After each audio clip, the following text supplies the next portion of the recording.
Good evening, everybody, and welcome to this media conference with Gareth Southgate and Declan Rice to not only preview tomorrow's warm-up fixture against Iceland at Wembley, but also to discuss the final 26-man squad for UEFA Euro 2024. Before we get underway, usual housekeeping, keep the first round of questions to a minimum of 3 questions per person, and if there's time, we'll come back round to you at the end. Rob, will you get us underway? Hi, Gareth. How are you, first and foremost? Because I can imagine this has been quite a day for you. You've had a lot of difficult conversations to have over the last 24 hours. Has it been one of your most difficult days with that in mind, as England manager? Yeah, no question. I think, one of the most difficult parts of the job, definitely. We're a close team, and I think everybody, players, staff, have felt the last couple of days, we knew this decision was looming. We've still felt we've been able to make better decisions in terms of injuries and availability by giving ourselves more time. But of course that means that you've got this difficult scenario where people are having to wait for bad news, and tried to do it as respectfully and with as much human side as possible. But I also know that for the players that aren't coming with us, that's a devastating blow. And I mean, they've all been amazing with how they've dealt with it. But I know that it's a difficult day for them and for the teammates, because they're of course really excited about going, and they should be. And they've done unbelievably well, in a lot of cases, to push some experienced players out of the squad. But we've got that balance of excitement and a bit of remorse for a difficult day. Probably you'll have known that the headlines were going to be made by the absences of Jack Grealish and James Maddison, 2 players who've done a lot for you, been very experienced and have been a big part of the squad in recent tournaments. Why are they not here, and how did they take the news when you told them? Well, as I said, all of the players took the news really respectfully. Of course, all players are going to believe they should be in, and that's why they're top players, because they have that self-belief and they have that mindset as well. But the fact is, we've got some players who have been playing extremely well all season in the league, and we just feel other players have had stronger seasons, and particularly in the last 6 months or so. I think we saw some fantastic performances the other night that underlined some of that, and the attacking areas of the pitch in particular, we're blessed with a lot of options, all slightly different. Of course, Madders and Jack both give us something different as well. So they've been tough calls. They've been calls that we've gone over and over and over as a group of staff, to try to be fair, to try to get the right rationale, and we back our decisions, but we recognise we could have gone a different route. And both of the boys are big characters, fabulous teammates, great boys to work with. So yeah, sad to have to deliver that news to them. In preparing for your announcement all week, all of us guys in this room have looked at what you've done in the past and the balance you've had in the squad, how many players in each position, for example. And in the previous tournaments, you've had 9 or 10 defenders on each occasion. This time, you've got a lot of injury concerns still in defence, and yet you're only taking 8. Why is that? Well, Trent obviously can play both, and yeah, I think we were 9 in the last couple of tournaments when I looked through. So I think we're the same. That was part of the reason that in the end we couldn't take Harry Maguire, because we would have had to have taken the 10th, and I think that balance wouldn't be right. It would have left us short in other areas of the pitch.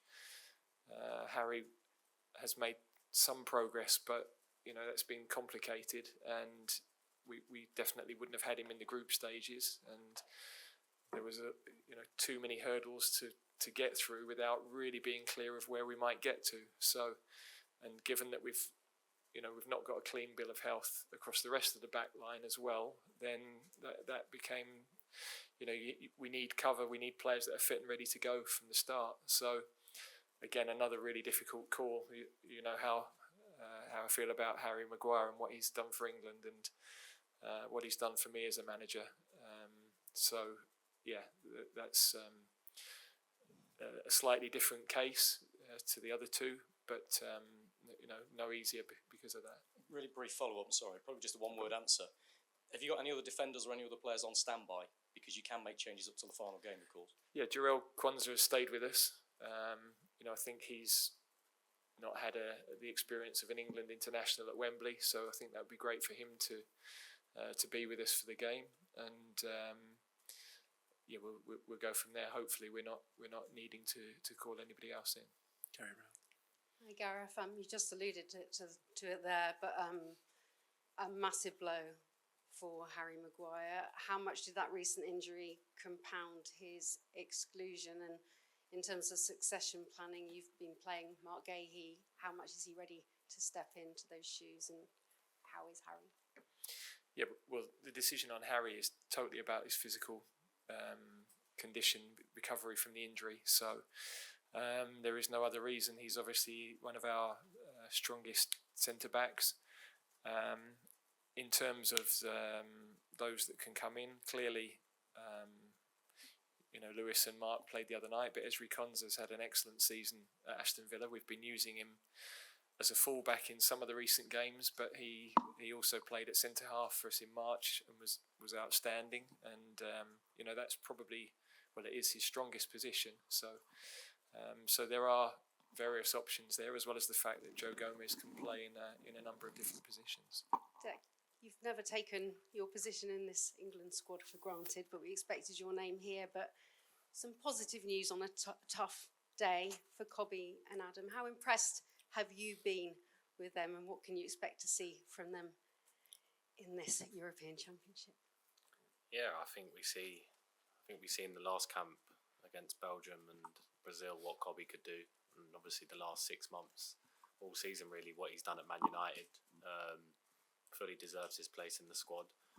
And obviously Adam played his first half of the season in the Championship, come from Crystal Palace now. It's been outstanding, and I think in training he's impressed a lot of the players. So composed and calm on the ball. He's got a beautiful left foot, really crisp passing, and all round just a really down-to-earth boy who wants to learn. He's still obviously only 20 years old, but to be on the plane to go to his first European Championships, what a moment for him and his family. And I know he's one who won't take it for granted. He'll be ready when called upon. I think you see the other night how composed he is, and he's ready for the big stage. I think he's one of them that doesn't get fazed by big things. So yeah, two great additions, and see the future's looking bright for England in midfield. Gareth, some are saying this is the best ever England squad that's been selected. You've got 10 forwards. You've named 3 strikers. Is that because we're going to see a more forward attacking England, or is that a bit of a realisation when you saw Kane's back injury and wanting to account for that? Well, in terms of a more attacking, I'm repeating myself from the other day, but we've scored more goals than any other generation other than Walter Winterbottom's. So I think we have been attacking. The different profile of strikers is the reason for 3. They all offer something different. We know that Harry is the starting guy, but Ollie and Ivan have different attributes and different strengths that we might need at any given time in a game. So I think the way the game is now is 5 changes for the competitive games. The demands on the squad across the season, I think the squad is going to be so important, and we've got tremendous energy. We've got different profiles of players, different options, and we'll use them. Gareth, hi. It looks like you're likely to start with 4 right-footed defenders against Serbia. Is that, as a former defender yourself, is there a concern about the balance, and was Branthwaite a consideration? I think it's a bit early for Jared. He has had a fabulous season, and it was good to get him on the pitch the other night. But of course, in an ideal world, you'd like that balance of left footers. But I think for him to be in ahead of the others, I don't think that would have been the right call at this stage. and at left back, that's why we've taken what I think is a calculated risk with Luke, and I think that's a risk worth taking. James, on. Hi, Gareth. At the squad announcement, you mentioned that you'd never had so many unknowns before. In the end, have you been able to pick the squad that you wanted? Well, things change from week to week during the season and month to month. So, of course, we're a lot of changes from Qatar, if you go as far back as that. So it's impossible to say what's the squad you want. The squad we've wanted is the one we've picked because we think it's the best equipped in this moment in time. And I think the decision on picking a squad is always a moment in time, and you're trying to balance experience, where we've got, I think, 11 players who've been to 3 tournaments or more, with younger players who are playing so well that we can't ignore what they're doing. And we've always tried to do that. Sometimes you perhaps regenerate the group more than you were expecting a couple of months ago. But that's going to bring and has already brought a hunger, a competitiveness. The key now is we've got to bond as a group, and there's obviously some players that have been with us a long time where those bonds are really strong, and we've got to find that, and the group have got to work together. They've got to realise that when we pick teams and the 15 who are disappointed, they'll be key each match to us doing well, because a lot of them are going to come into the game, the atmosphere around the hotel, the way we are on the training ground. These are the key things of success in tournaments. So some of the guys haven't experienced that at senior level. We've got some junior World Cup winners in that group and junior Euros winners, so they've got tournament experience. And we've got good guys, good professionals, really good professionals in that group. So I'm not concerned about that, but it's part of what we have to work on over the coming weeks. And you mentioned obviously a lot of players, young players, have made a late run for this squad. Bearing that in mind, as you sit there now, do you know you're starting 11 for the first game, or are there kind of places up for grabs at the Euros?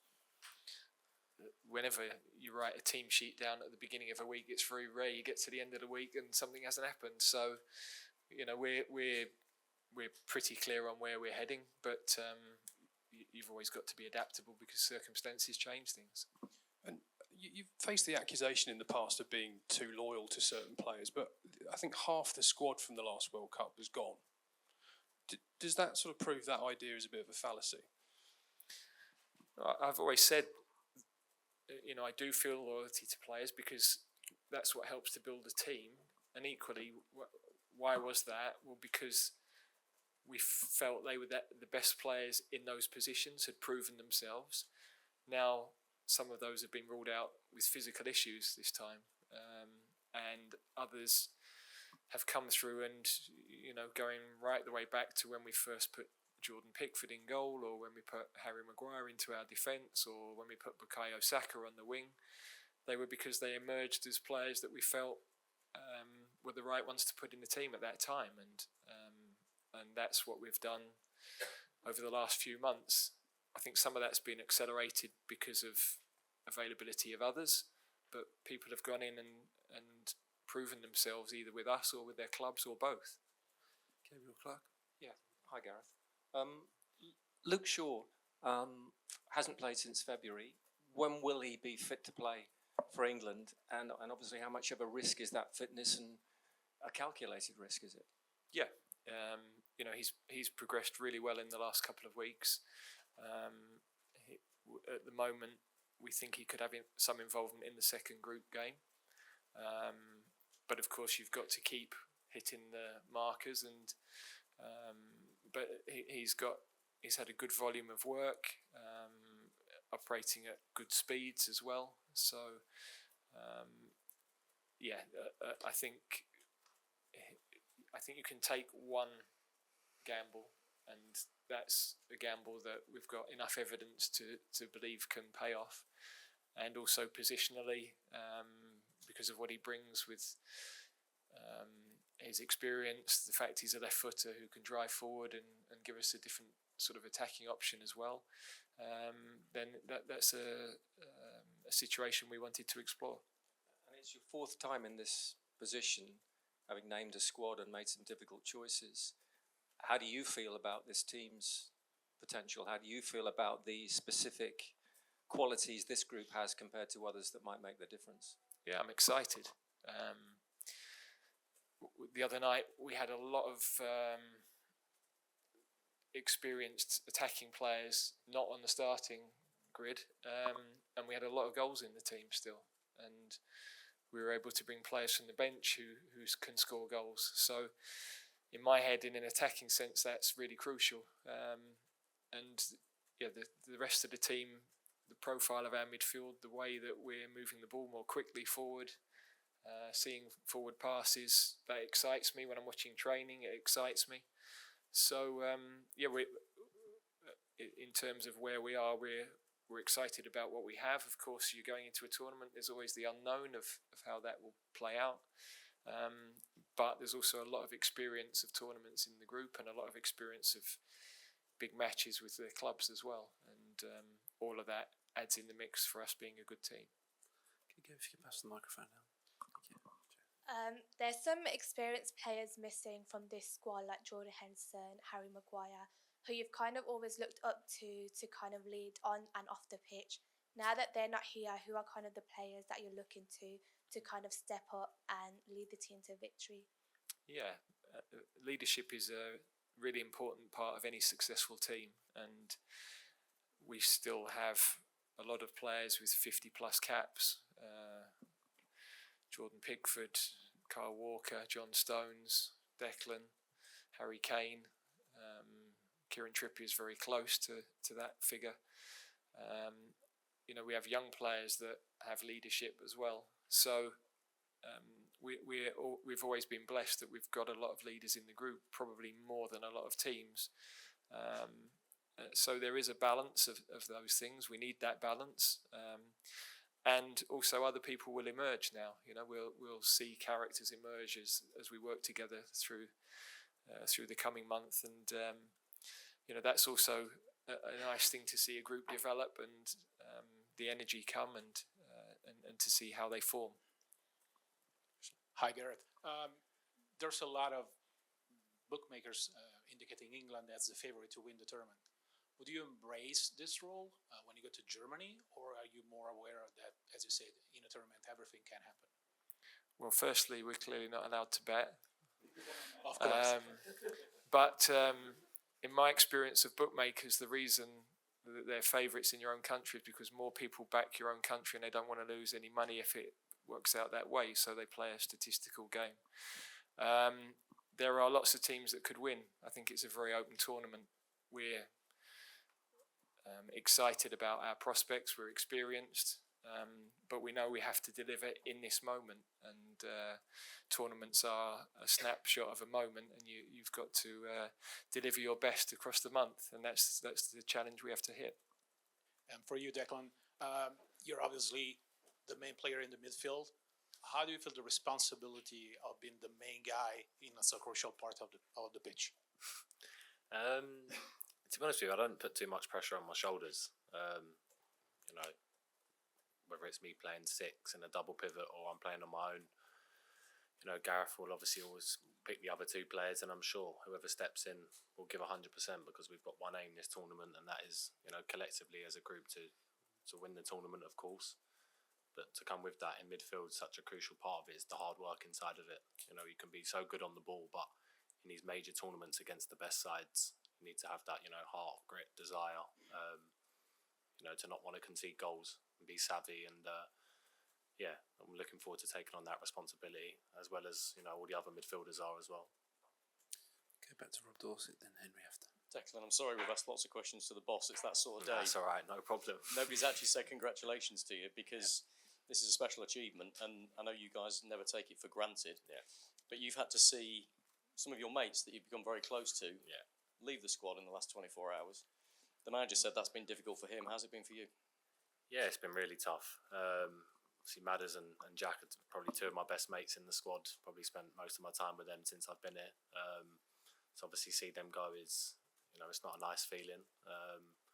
they both just said then, before they went, Madders last night, Jack just now, that they wish us all the best. They're really positive and upbeat. Obviously, they're gutted that they've been left out of the squad, but I think that's one thing that, Gareth's got spot on, is that we're so close as a group, and there's no one that's feeling really bitter about being left out. It's more about the team, and, them guys wished us all the best, as did all the others. But yeah, I'm obviously gutted.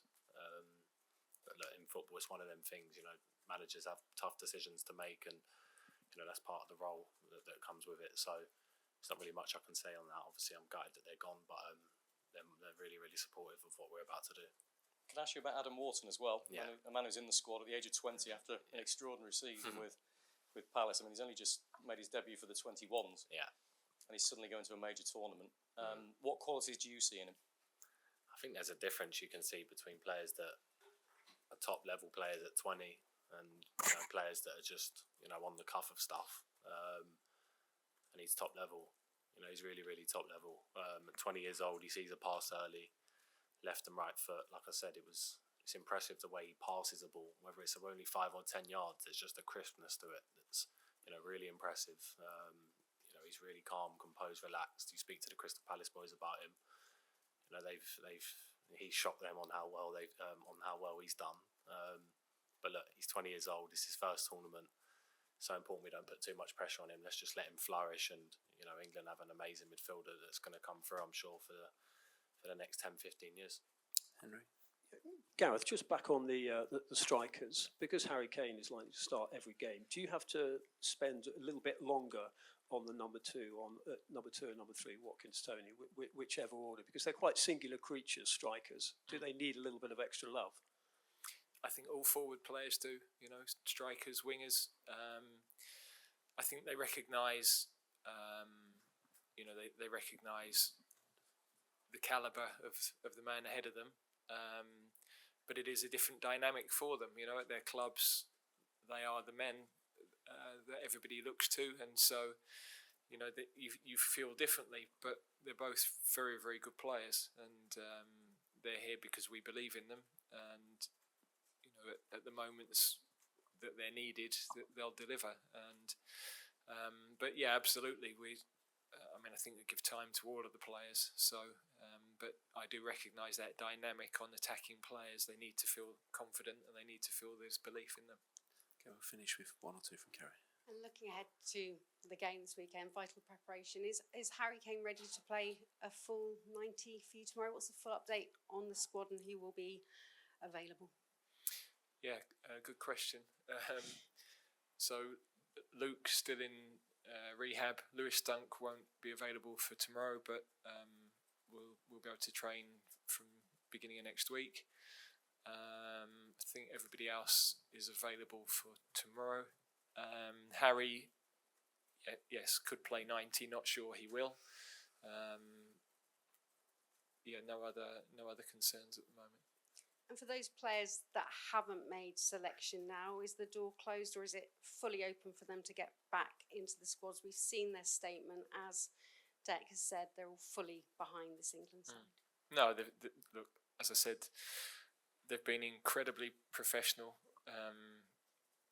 We completely understand their disappointment, and they'll always be there for the team. We're obviously hoping that eventuality doesn't happen, because it means somebody else would miss out on something through injury. So let's hope we can get through tomorrow okay. Okay, thank you very much. Thank you.